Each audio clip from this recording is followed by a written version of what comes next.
Alrighty, folks, let's get started. So today I'm going to be sharing with you guys some games from the ongoing European Individual Championship.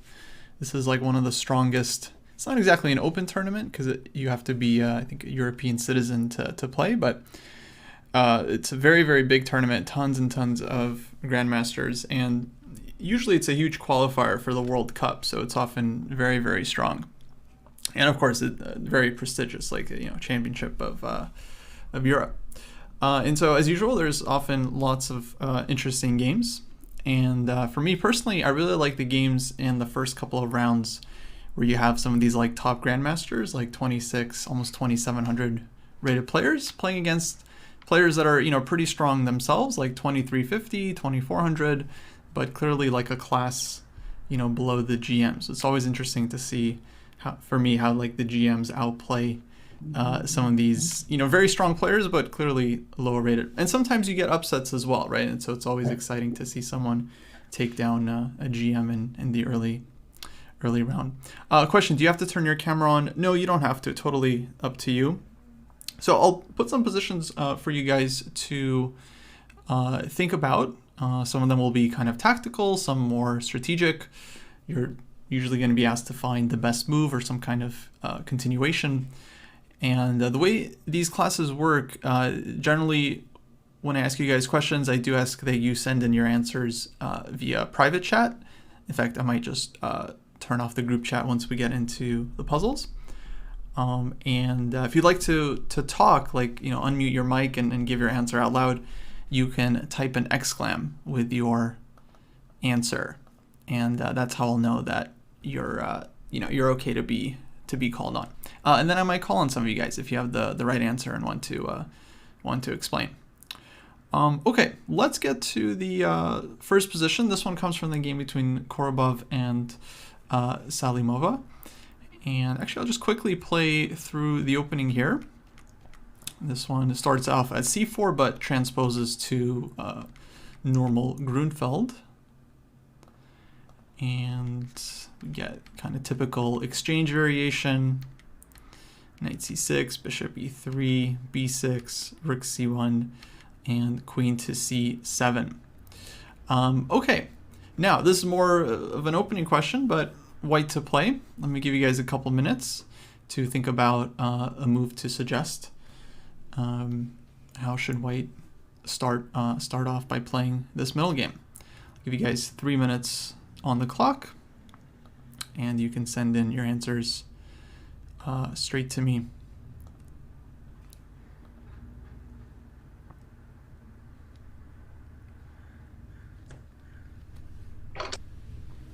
Now you guys do have 3 minutes, so you don't have to submit your answer right away. You can definitely think about it. Lots of thematic moves here from white's point of view. That's right, white to play. Now if white plays something like d5 or e5 here, black is probably going to counterattack, maybe with a move like rook to d8. So this is something to keep in mind. Or if d5 right away, then maybe knight e5 first, hitting the bishop on c4. So white definitely has to be a little bit careful here before pushing the pawns too quickly. e5, rook d8, and the e5 pawn is vulnerable. It can be kind of hard to continue.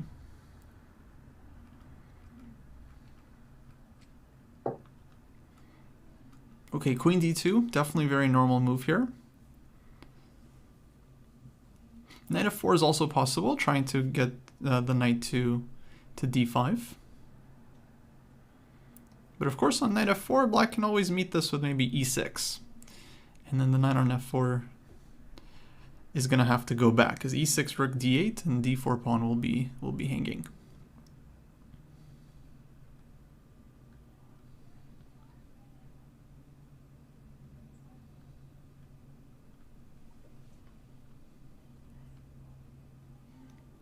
Yeah, bishop f4 is kind of a typical move, sometimes inducing e5 and then dropping back like bishop g3 and keeping the pin. Definitely normal idea. F4 also a normal idea. It might be a little bit too early. I feel like we would maybe want to start queen d2 first and then push f4. But yeah, definitely f4 is part of white's plans often here.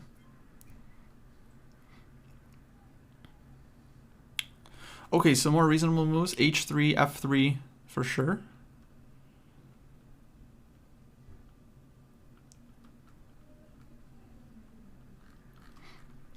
I see h4 here suggested also. Yeah, very thematic move. Now bishop d5, that probably gets met with e6, which is kind of an important point, and then we can't keep our bishop on d5. Otherwise, it would be a very nice square for the bishop. And then one more vote for h4 as well to push h5. And yeah, that's what Korobov does, h4.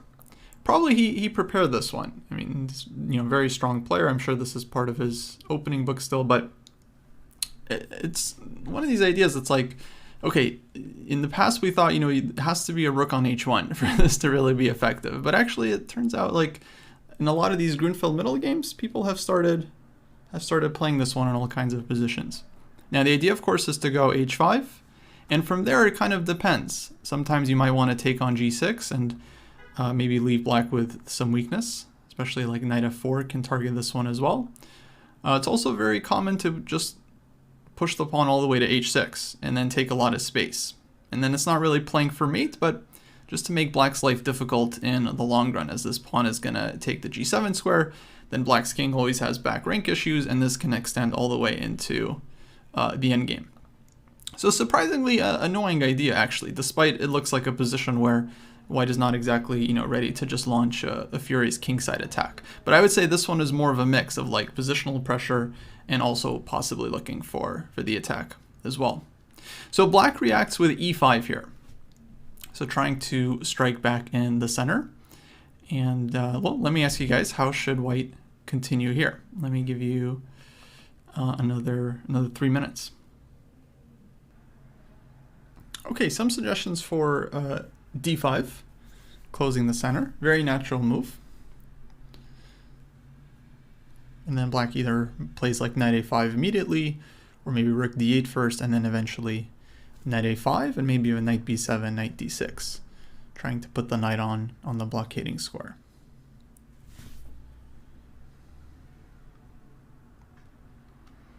Okay, question, what's wrong with dc5, bc5, and bishop takes c5, grabbing a pawn? Yeah, very good question.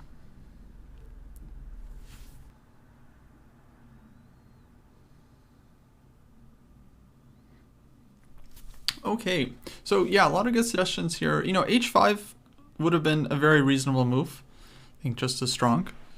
Just continuing the plan, because black is not really threatening to do anything on d4, given that our rook desperately wants to open up on the c-file against the queen. So white is not really afraid of ed4, cd4, and then again, all kinds of these tactics on the c-file. So h5, honestly, just continuing with the plan would have been perfectly strong. But Korobov goes bishop d5. Now, a lot of you guys want in d5, which, again, perfectly sensible move. Maybe not fighting for as big of an advantage here, because we're just taking the space advantage, but also kind of giving black this solid grip. And yeah, I don't think this position would be that amazing for white. Let's say rook d8 first, or knight a5, but eventually black goes knight a5, knight b7, knight d6, and then just gets a very solid grip on the position. And maybe white can fight for a small advantage, but maybe not more than that. But Korobov goes bishop d5. Okay, creating a very annoying pin here. And now notice that white is just taking advantage of the drawback to black's last move. If we go back here, had white played bishop d5, then e6, white doesn't really achieve anything. But h4, now that black has played e5, now, okay, white realizes, oh, now I can plant my bishop here. And it's actually a very, very strong piece. So black plays bishop b7, and now white just takes the pawn and takes rook d8, c4. Now often in the Grunfeld, this is a pawn that black is very happy to sacrifice. So, here, for example, there are many variations where white takes the pawn and black just like ignores it, just says, okay, go ahead. Just take another one, and then black is very happy with this kind of positional compensation, as white's A and C pawns are isolated and weak, and black gets some nice open files and some nice activity. And it's really not that easy for white to get like bishop d5, c4, and so on. Like A pawn is hanging, rook is hanging, and etc. And black, okay, always has this e6. But now that the situation has changed a little bit and black has created this weakness, now bishop d5 is much stronger. But again, if you said h5, this perfectly decent move. Absolutely nothing wrong with this one as well. I would say these two are two strongest moves in the position. And okay, after bishop b7, takes, rook d8, c4, rook c8, bishop e3, white more or less just consolidated, very healthy extra pawn, super powerful bishop on d5, and essentially had already close to decisive advantage. Okay, we might actually come back to this game. There was another interesting moment later on, but for now I want to move on to our next game.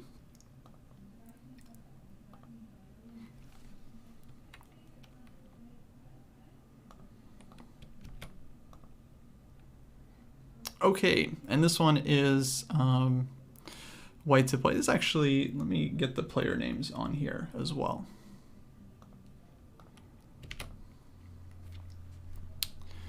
Okay, and our next question comes here. And this position is white to play. Black has just played knight e6. And your question, guys, you have to choose between bishop g3 and bishop e3. Where should white park this bishop? Okay, I'm going to give you, well, let's do 2 minutes for this one because it's kind of a simple decision. So, white to play, where to put the bishop, e3 or g3?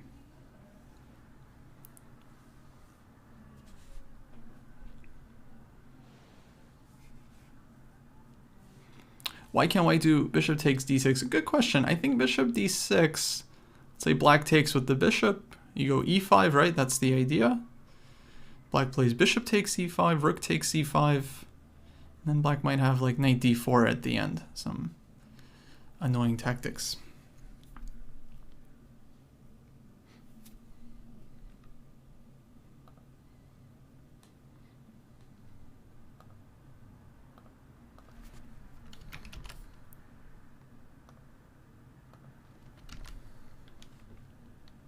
Maybe knight d4 before that, yeah.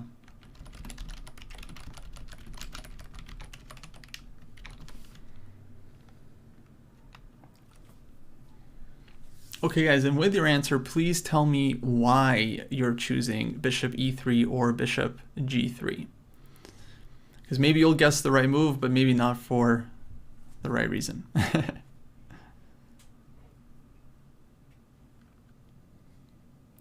Okay, guys, time is up. If you haven't submitted an answer yet, let me know. Which one do you choose and why? Bishop e3 or bishop g3? It's actually kind of split. It's almost 50-50. So I see a lot of bishop g3s to keep pressure on the d6 pawn. And a couple of bishop e3s to stop ideas like knight g5, knight d4, and queen to b6, looks like. So yeah, I guess it's a question of, do you want to keep more pressure on the d-pawn, or do you want to be more restrictive to black's position? Okay, so in the game, Krivoruchko, who's a very strong grandmaster, played bishop g3. So if you guys said bishop g3, you should be very happy because you played like a GM. However, after queen to b6, black did get some very annoying counterplay here, because now the queen is targeting b2, and it's not so much that this pawn is so important, but if black is able to take the pawn, then the rest of white's queen side starts to hang as well. So the game continued rook a1, rook a8, bishop h4, knight g5, and black was fine. Black, in fact, was actually soon better, because white's bishop did not really live up to kind of its expectations on the king side. So takes, doesn't really hold anything here for white. queen d3 was played. Now black plays another very nice move, knight d7, bring the knight to c5, and actually white had some issues with the e4 pawn in the future. So I believe the right move was actually bishop e3, and mainly from a point of view of restriction, so kind of like a positional question here. Because now black is prevented from playing queen to b6. The queen has to kind of stay passive. Knight d4 was not such a huge threat, but we stopped this one as well. And now we can continue to build up, like rook a d1, maybe queen g3, f4, etc. And white definitely has kind of a better control over the game. And on knight g5, let me ask you guys here, how do you think white can try and punish this one? So white to play. Actually, let me give you 2 minutes for this one as well. How to react to this move.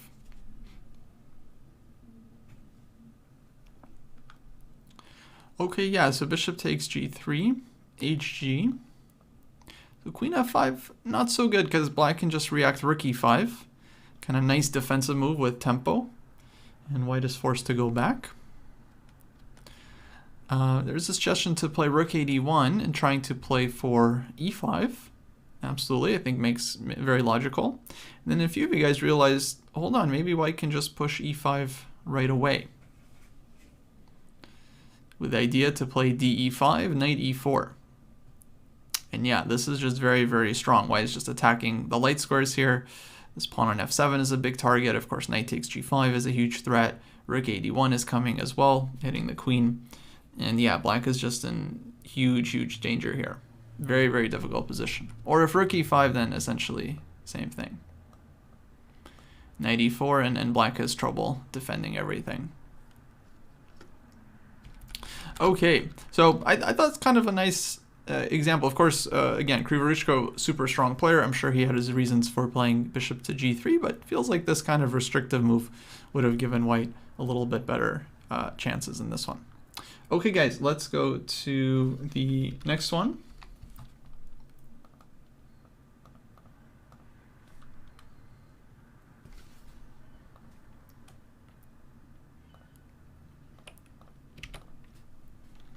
All right, this is a game between Marcus Rager, very, very strong grandmaster from Austria.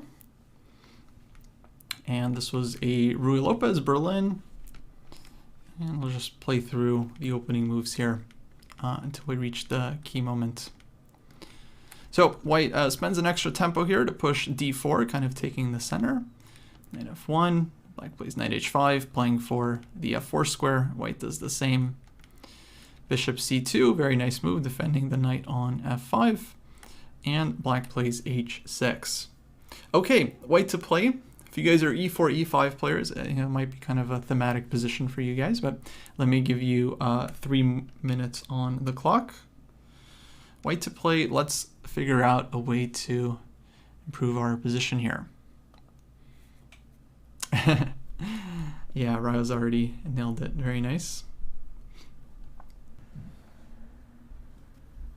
Okay, actually, let me call on a few kids here. You guys had some ideas. First, let me call on Ryo. You figured this one out very quickly. But there's actually a couple of good ideas here. So I'm going to call on... Yeah, go ahead.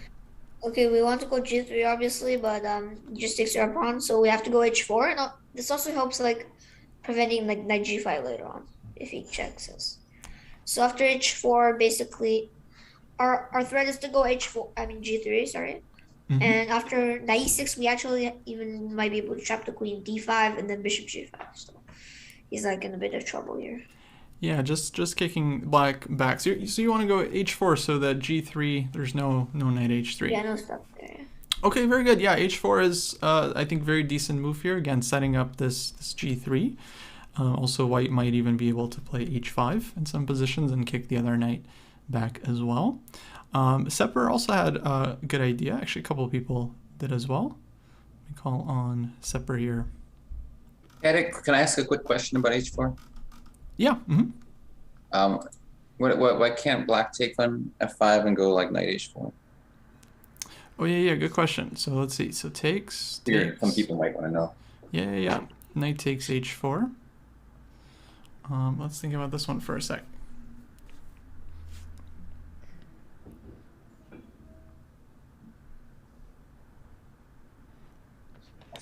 What do you guys think here? Let's see, there's DE. Now, knight h4 and g3, then there's going to be knight h3 check, king g2, and then it might be hard for black to find a follow-up there, yeah? Yeah, it's complicated.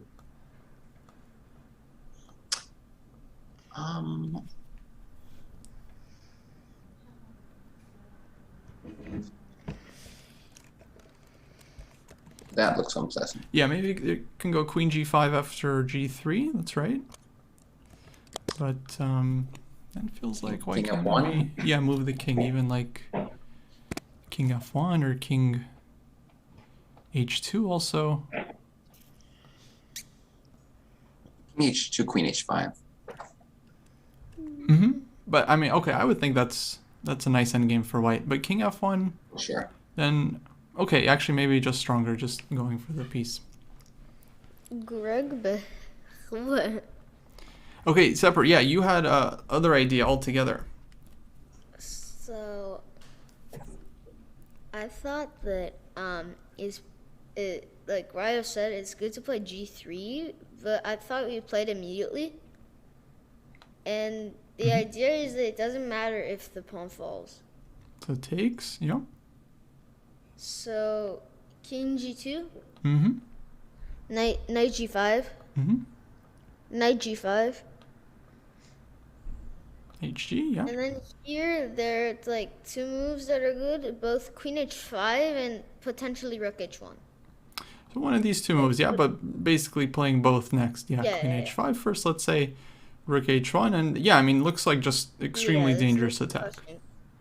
Yeah. And in fact, even if black gets the king out, there's check and queen h8. And the queen h8. Queen h8 mate, right? So, yeah, so actually, you're absolutely right. In fact, in the game, white did play g3. Now, both moves are good. That's actually why I like this example, because h4 is strong, g3 is also good, and knight h2 also, a couple people suggested, also very nice move, planning to play knight g4, and then with ideas of g3 as well, when again, it's very hard for black. Actually, if black cannot play knight takes h3, then g3 is a very nice move because it just completely shuts down black's activity, forces this knight backwards, knight on g6 also gets restricted, so it's really a very punishing move. And so here white has ideas like knight g4, and then again g3, and then it's actually very hard for black in a lot of these positions to play knight takes h3.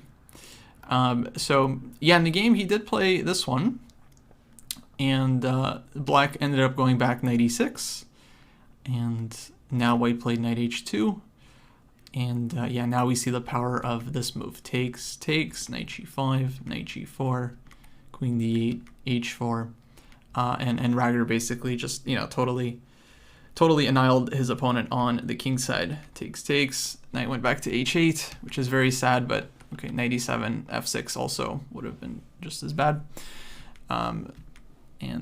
Yeah, essentially this was, okay, nice breakthrough here. f6 takes, queen d3. Now threatening to take and give mates. So black has to play g6 and just completely opening up the king side. And game ended here very nicely with knight f5, takes, and white's attack was just totally devastating. So actually let me play out the last couple moves. Bishop d4, check, takes, black took here, king g2, of course king takes, there was knight g4, bishop takes e1, g7, and black resigned. Again, they're just getting mated. So this ended up working out very, very nicely for white. Now the engine on g3 said that black technically could take this one, king to g2, then black would have to find this move d5 to make it work, which, as you guys can see, is probably not the easiest move to figure out on your own. And of course, it's still very, very complicated. Like white can take on e5 here. The idea with d5 is that if king takes knight, then d takes c4, and okay, this one once you see it, we can kind of understand black is getting back the piece and everything is fine. But also black would have to account for this move. Knight takes e5. And then if queen takes e5 here, then white can go ahead and just get away with taking this knight. Then it's going to be like g4 and the knight is defended. And here black is actually just in big trouble. Also there's ed5 here as well, hitting the queen. So here then black would have to find the move d takes e4 to make all this work. And the line continues, takes, knight g4, queen f3, again only move takes, and after all this, white ends up better in this position, in this endgame. So you guys can see, okay, the engine finds something, but it's like almost completely irrelevant because it's very inhuman to see all these ideas from afar. From human point of view, very hard to justify playing this move. And we can see that in the game, white played g3, and of course their opponent just ended up going back. But yeah, very thematic idea when dealing with these knights on f4 and g6, or you can flip the colors around. You know, from black's point of view, dealing with knights on f5 and g3 is to slowly prepare the kicking of the knights with h4, g3. Or in some cases, you can often go g3 first and then just play for the pawn sacrifice. Which, yeah, in this case, without d5 here, black would just be totally busted, as we saw. Okay, let's go to the next one.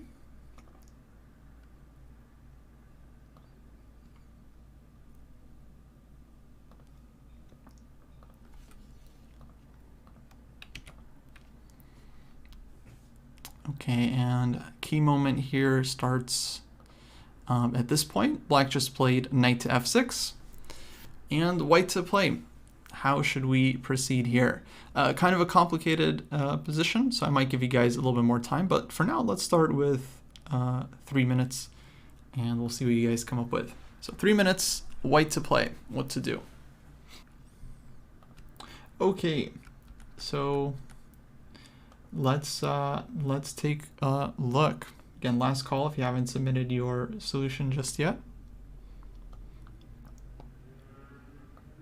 So yeah, really crazy position, right? I mean, our king is on d1, black's king is on e8. Very unusual situation here. If we take stock of material, black is up a pawn, which maybe not super important here, given that both kings are open. It really feels like this one is all about the initiative. So yeah, a lot of you guys wanted to play queen takes g7. Which absolutely, okay, logical, right? Like taking the pawn, hitting the rook. And if black goes rook g8, then we're just taking this one. Right? We get rook and knight, forcing king d7. And then we get a second rook as well. So tons and tons of material. And white can throw in knight takes b6 here maybe if we want to. But let's say just rook takes a8, just to keep this one possible. And okay, not the easiest position to evaluate, but basically, unless black has something immediate with the queen, if white is able to just get their pieces out, materially speaking, they're completely winning. Yeah, rook a7 is also a big threat. So yeah, basically, unless black has something immediate, they're just busted here. Two rooks and a knight are, yeah, just too strong. So this one is, of course, absolutely working for white. In the game, black ended up playing castles.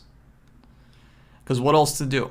I mean, rook on h8 is hanging, you know, rook f8, then you're dealing with rook to e1, another threat for white in the position. So castles, absolutely only move to deal with this threat and the threat of rook to e1. Okay, we'll come back to this. I'll show you guys how the game continued. A few of you guys wanted to play queen takes d4, which, fair enough, grabbing this pawn. And keeping the threat of rook e1 alive. But how do you guys think? What can black do here to solve their issues?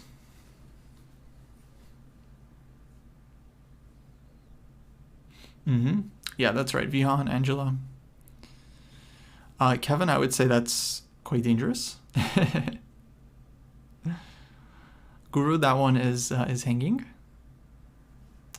Yeah, very good. Carlos, Sri, Roger, Isaac.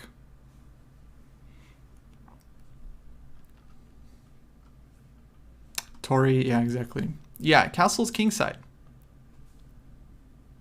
And now black has dealt with the threat of rook e1, threatens the queen on d4, and actually it's white's king that's starting to look extremely awkward, right? Rook is coming to d8, and yeah, where is white's king going to hide here? So this pawn on d4, it's not really that important, right? It's more about actually making sure that black's king stays weak. So queen takes g7, black had to castle, and okay, here white had a big advantage. Knight takes b6, I think, is a decent move. White started with rook e1, which makes a lot of sense. Queen d6 was played, takes, black took this way, takes, knight c4. And even though the king is on d1, here white's king is actually kind of okay, right? A couple knights defending. Black's king is also very open, and especially after white's next sequence, knight e5, hitting the bishop, and queen to g3, white was able to actually secure a very nice advantage. Now forcing the queen trade, because otherwise, okay, discovered attack is going to be way too strong. And after takes, now white was pawn up, nice structure, 2 protected pass pawns on the queen side. Now we have an endgame where actually, you know, king safety is no longer such a big deal. And yeah, white just ended up with a nice advantage here. So queen takes g7, definitely a very good move. Even though black was able to kind of get the king out of the center, okay, king on the queen side was still very, very weak here, right? And white was able to keep the initiative. But white actually had a stronger move here, connected with the idea of, let's say, keeping black's king from being able to get out of the center. So how can white try to keep black's king in the center here?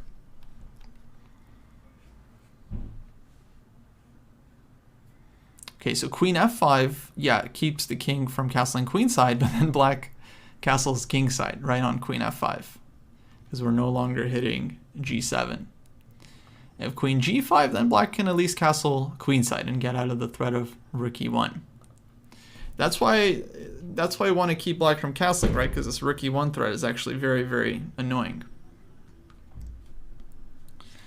Okay, yeah, nice job, Vihan. Nice job, Abhiram, Guru, Suran, Sri. Yeah, good job, guys. Yeah, queen g3. Okay, quiet move, but very, very, very strong.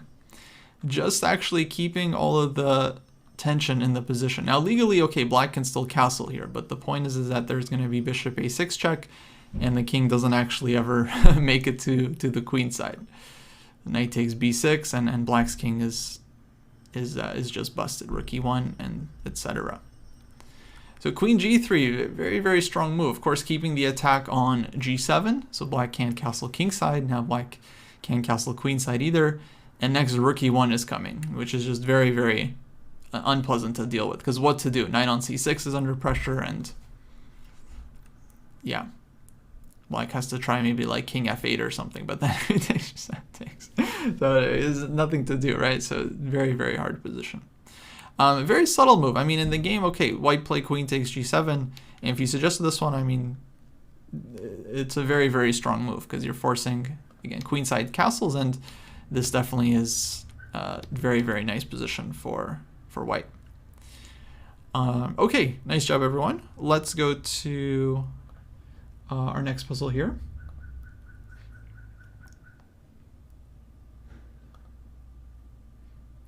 All right, let's jump to this one.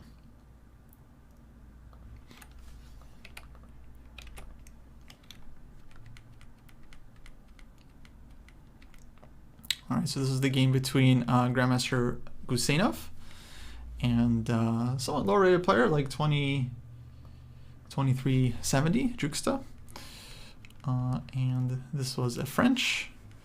And key moment takes place here. Black grabs his pawn on d4, white pushes a5, queen a7, bishop e3, and black plays bishop c5. Okay, guys, white to play. Very, very sharp situation. How to continue? Let's put 3 minutes on the clock, and then we'll discuss. Yeah, 2370, so low rated. Strong players are rated at least 2395 FIDE, I think.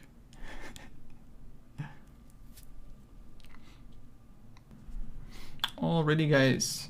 So, yeah, like, okay, kind of tough situation for black here because everything is like loosely hanging on this knight on d4. A lot of you guys suggested a6, which actually the move played in the game. So if you suggested this one, congratulations, you played like a grandmaster. And this move makes a lot of sense. Okay, we're trying to open up the rook on the a file and trying to break down black's coordination, and yeah, actually causing a lot of problems for black. I mean, if b6, then knight on d4 is hanging. If black plays knight takes f3, then what should white do here?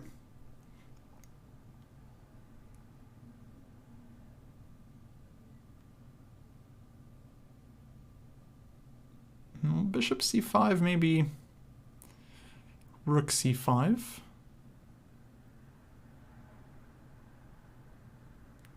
Yeah, white can throw in a takes b7, right? Queen takes b7.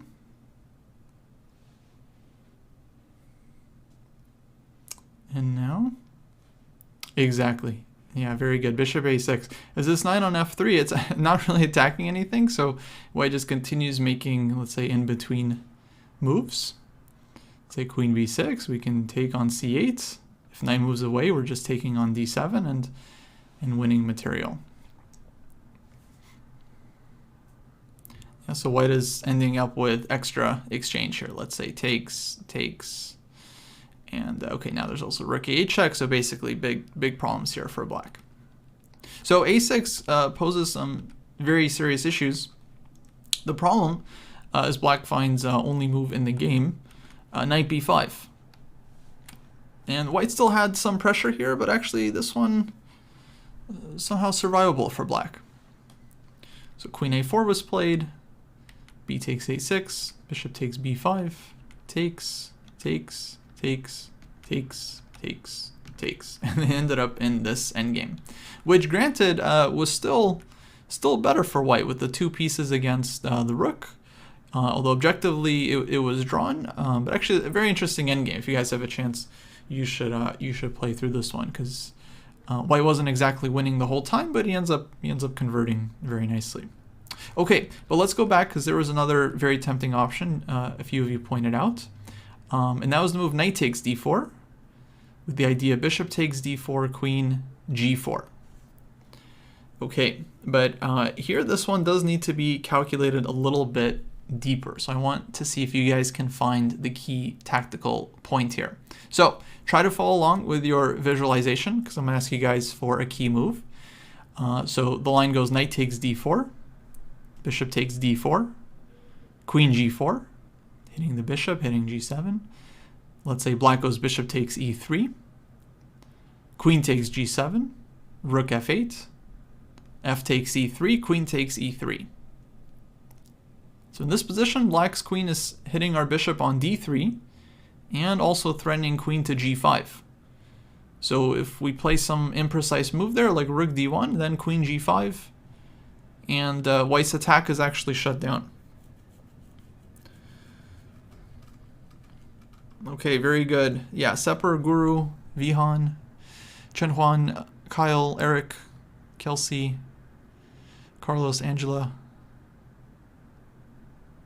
Soren. Yeah, everyone's solving it. Okay, I'll show the line one more time, just so everyone keeps track. Knight takes d4, bishop takes d4, queen g4, bishop takes e3, queen takes g7, rook f8, f takes e3, queen takes e3. And in this position, wait to play. Yeah, good job. Good job, Nate, Kevin, Isaac. Very nice. Okay, let's put it on the board. So takes, queen g4. I'm not sure. Maybe he missed this idea. Maybe he didn't see the final move. It's really hard to say. Of course, during the game, no one is telling you, oh, you got white to play, you know, and win here, right? So of course, it's always up to the player to spot it. So takes here, fe3. Now, if you guys just evaluated this position, it should be just good for white. And honestly, I don't blame you for this evaluation. It does look like it's a nice position.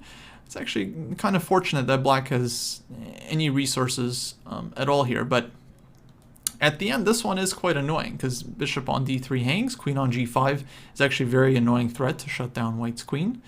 And it's not so easy, right, for this bishop to even find a square. Okay, but I think almost everyone pointed out now bishop g6. Key move. So white does find a nice square for the bishop and threatens bishop takes f7, which is just a devastating threat, as well as rook takes f7. And yeah, here black is just busted, of course. FG, we have mate in 1. Okay, guys, nice job. Let's see. I want to show you guys. Okay, a few more examples we probably won't have time for. But I want to show you guys one really interesting episode that maybe will be kind of instructive story for you guys.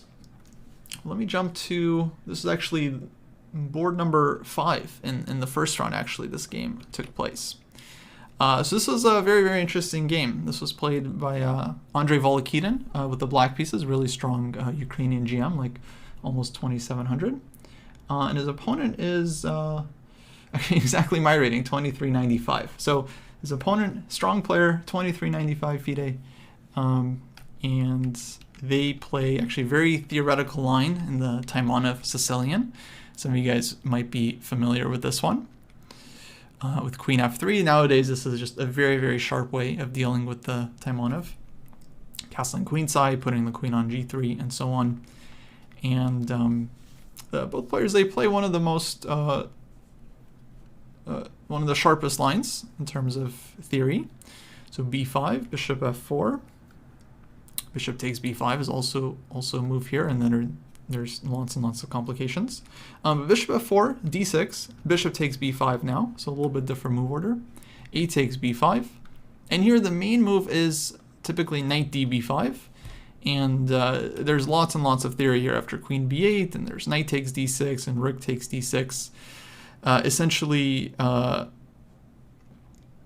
it all kind of is equal if you run the engine, but the positions are super, super sharp. So obviously both sides have to walk very, very thin tightrope here. Now in the game, white ends up playing a novelty, bishop takes e5, which according to my database hadn't been played before. But is shown by the engine as being one of the top moves, so maybe not super surprising. Although I checked the times and Volokitin at this point had already started to spend time. So d takes e5, and now knight c takes b5. And here black goes queen c5. Otherwise, like if queen b8, for example, then there's moves like knight c6. And yeah, black is in, well, basically just lost. So queen c5 only move, and then white hits him with b4. And at this point, white is still playing very quickly. I think Volokitin had already spent he spent something like 25 minutes on this move, queen c5, which indicates that, you know, he is out of book. And it's a very dangerous and very scary situation. You know, we can flip the board here so you guys can see what it looks like from black's point of view.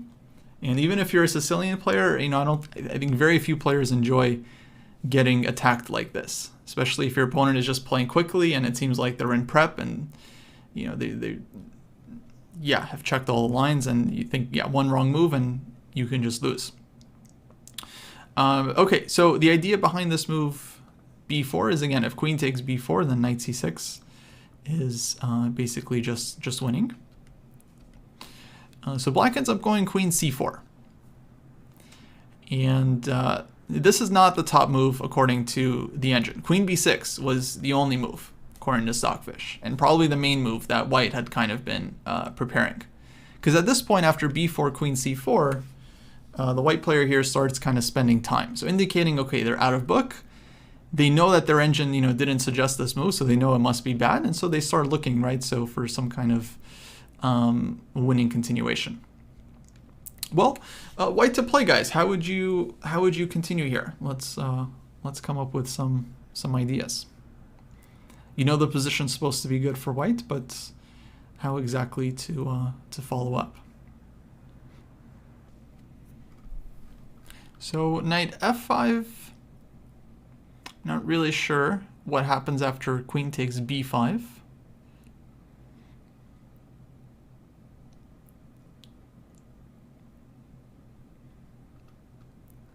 Yeah, knight d6, I think black can just take. Yeah, so queen takes e5, that's right. Okay, logical move. Stopping black from taking this knight and threatening knight c7 check. Yeah, which looks like it could be pretty dangerous.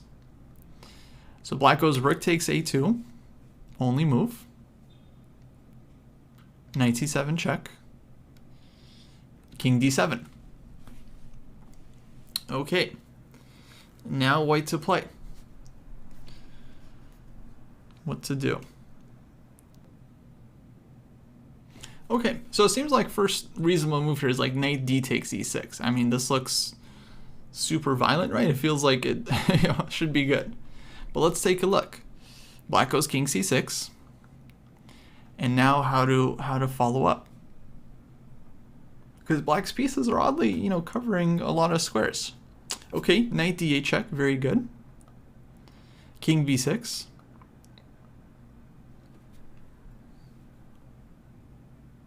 Rook d6, yeah, I think that's very logical. Then let's say black goes king a7.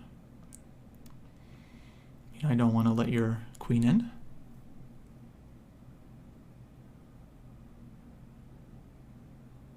And okay, white has some checks here. There's knight b5 check, knight c6, but let's see, knight c6 check, king to b7.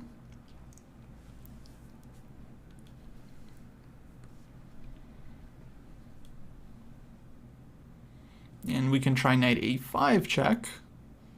But then, of course, rook takes a5. And black starts taking white's pieces. So definitely not very good here. Instead, white can go knight d8 check. And then black has nothing better than to repeat with some kind of funny repetition like this.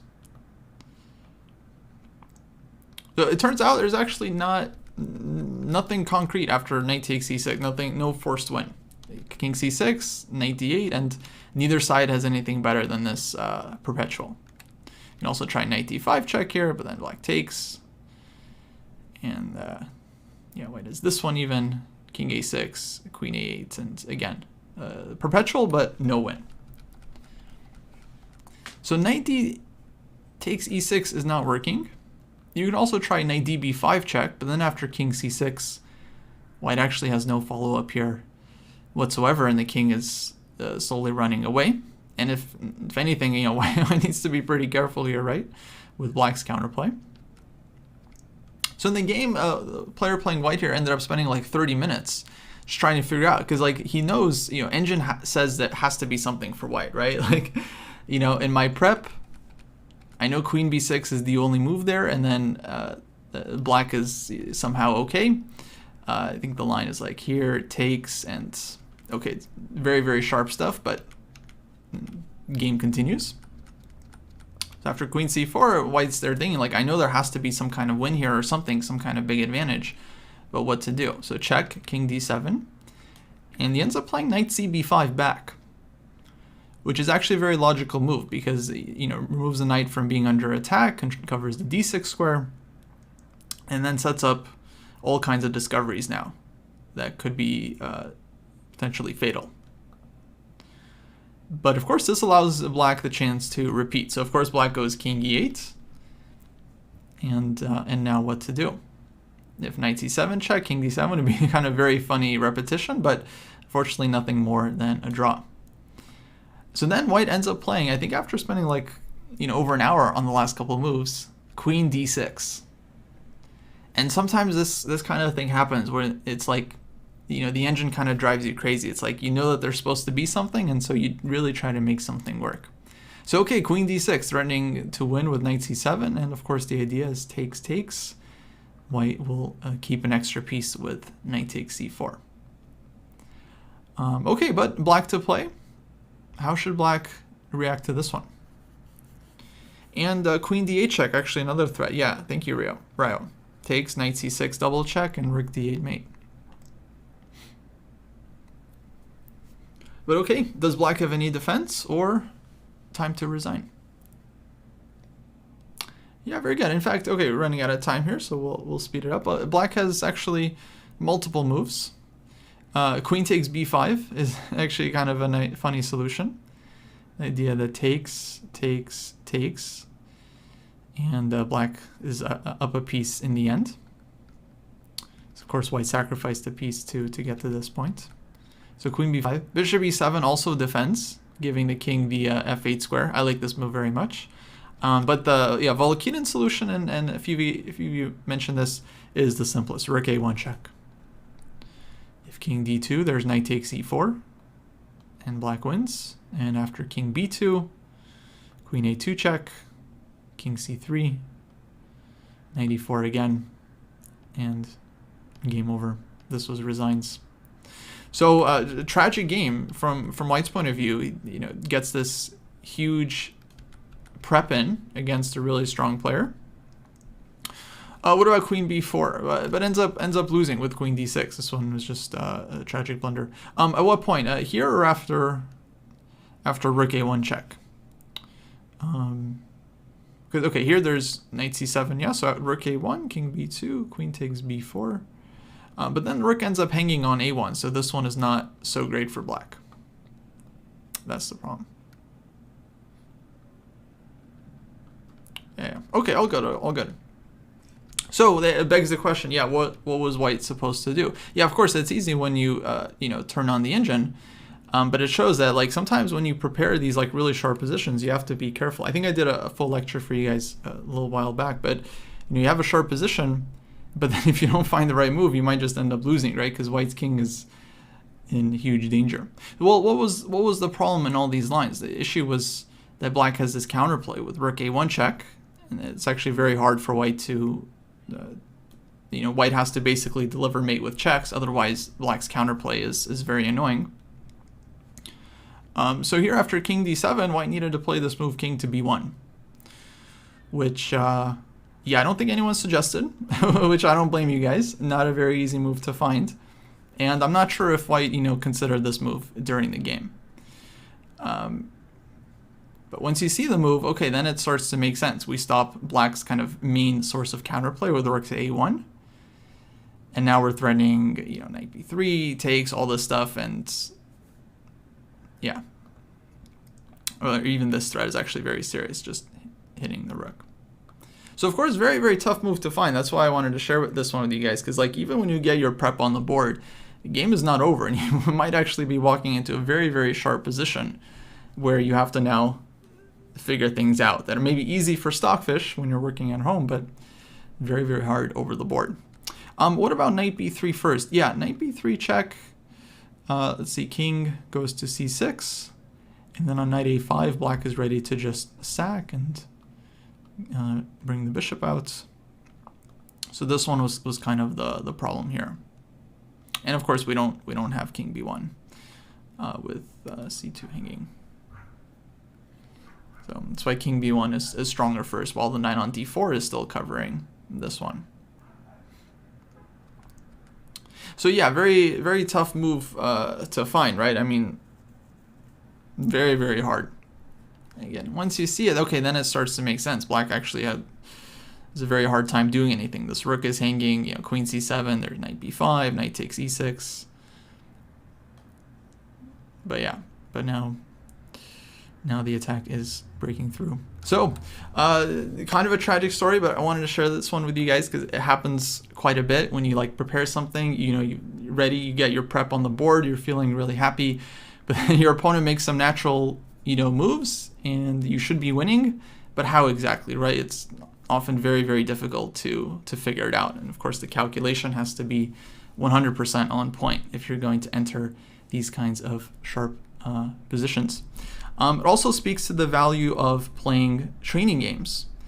Rather than having your first time playing some sharp opening be over the board, if you can play it in training a couple times, then you might kind of figure out some of these weird spots where like, okay, you know, should be winning, but maybe some kind of hard solution has to be found. And that kind of training is very, very helpful ahead of actually playing some of these positions out over the board. Alrighty, everyone, that is going to do it for today. Hopefully you had fun. The next class will be on Thursday, I think, with Grandmaster Helstein. So you guys can look forward to that. And yeah, hopefully I will see you guys in the future. Have a good one.